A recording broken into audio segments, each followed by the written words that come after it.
What are the best settings in FC Mobile after the new gameplay update? You guys asked me, so here it is. In this video, I will show you guys the best gameplay settings, and I will also explain what those settings actually do in the gameplay. And I have never asked to subscribe to my channel before even starting the video, but there are literally thousands of you guys who are not subscribed to the channel, so please subscribe. And now let's jump into the video. The first setting that you can see is the virtual stick size. You can either choose it to be small or large. I would suggest you guys to turn this setting on because having the virtual stick size larger is really helpful. It basically gives you more and better control. So you must turn this on. The second one is floating virtual stick. If you turn this setting off, the virtual stick will not actually follow your finger. Your finger will have to follow its movements. And I'm going to play this skill game to show you guys how it actually affects the gameplay. As you can see, I'm not able to get the coins properly because my player is not moving as I want him to.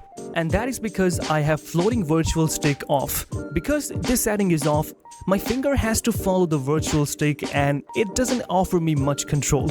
And as you can see here, since the floating virtual stick is on, I am able to control my player more fluidly. So you must turn this setting on as well. The next one is button size, and you can either choose it to be small or large. I personally prefer to have it large because I'm never looking at my buttons when I am using the commands. So having the buttons in large size really help my muscle memory reach them more accurately. So I would suggest you guys to have the button size as large. Next up is large button spacing. So if you turn this setting on, there will be huge spaces between the buttons. And I honestly don't like this. I like to have normal button spacing because it avoids mistapping on the button that you don't want to tap on. So turn this setting off. Next up is game controls. If you turn this on, the virtual stick will go on the right side and the skill move buttons will go on the left side. I guess it'll only work for you if you have always played like this. So normally you would want to turn this off. Next up is gestures only, and I don't think you should turn this on because if you turn this setting on, then the shoot, pass and through buttons will be disabled. And not having those on the screen is already so unusual, and it also gives you less control on the field. So turn this setting off as well. Next up is change attack direction at halftime. If you are someone who always likes to attack from the left side, then I guess you should turn this on. But I guess if you're a football fan like me, then you should turn this on because it is really fun to attack from both sides of the pitch one by one. Next up is display visual feedback. Now many people don't even know what this actually does, so let me show you what it actually does. It literally does what it says. It shows you a visual feedback. Like for example, I have visual feedback off here, and even though my player is running with a trigger run, I can't see any indication that would tell me that my player is making a run because I pressed the trigger run button. So turning this off is not really helpful, and you should always have this on. Next up is the radar. If you turn on radar, then you would have this mini map on the screen giving you the exact location of every player. I don't like this on because if you're playing with a wider camera angle, then you don't even need to check this.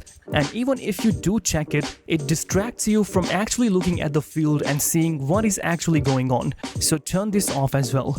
Next up is power shot zoom. You must have this on because even though it is not helpful to you when you're the one using the power shot, but when the opponent is using the power shot, it also zooms in. So basically it is like an indicator that the opponent is using the power shot, so you can put your defender right in front of the shot or make a hard tackle, slide tackle or whatever is necessary. Because if you have this off, you wouldn't know if the opponent is powering up his power shot. So turn this setting on. Next up is advanced passing. And if you are new to the game, it might sound and look quite complicated, but you must turn this on because it really gives you a lot of options And if you have this off, you can see there aren't much you can do with the passing buttons.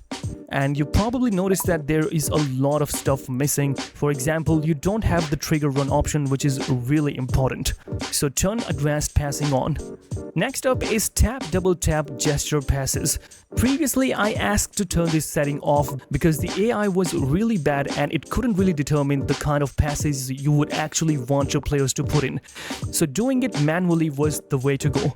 But with the new update, the AI for the gesture passes have improved a lot. So even if you turn this on, I think it wouldn't damage your passing. But if you're already used to manually using the gesture passes, then I guess turning this on doesn't really matter. Next up is fast power-up rate.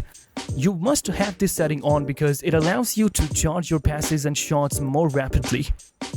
Next up is autoplay, and I think you should have this on because in case your internet connection gets interrupted or you have to do something while you're still in the match, I think autoplay will be really helpful. So turn this setting on as well. Next up is auto pass and shoot.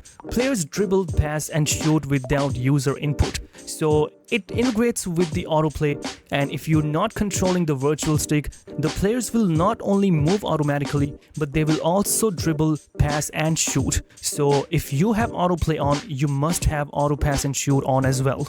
Next up is crossing assistance, and let me tell you something, it doesn't work.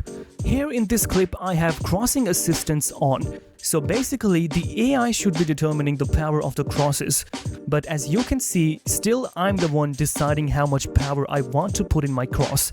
So it is not really working, so turn this on or off, it doesn't matter.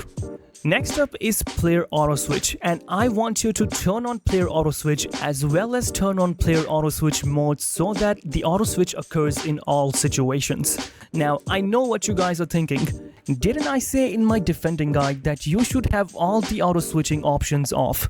I want you to go into the settings and turn off auto switching. Well, yes, I did.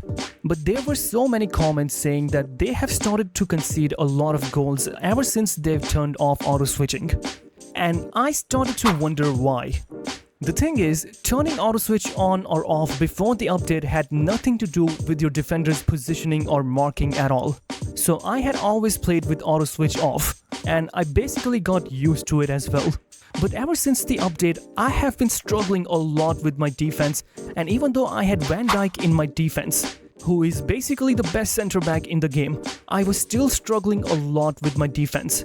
His positioning was so bad, he was often out of position and his marking was also really bad. So I was really confused as to why this is happening. Then I got Cannavaro, and Cannavaro is the best cover center back in the game right now. He has low-high work rates, his defending is insane, his pace is crazy, but still I was struggling a lot even though I had two of the best center backs in the game. Now look at this clip. The match is almost about to end, and my defense had a real bozo moment. Look at Van Dijk's position. He has 3 players behind him, even though he should be the one in the center.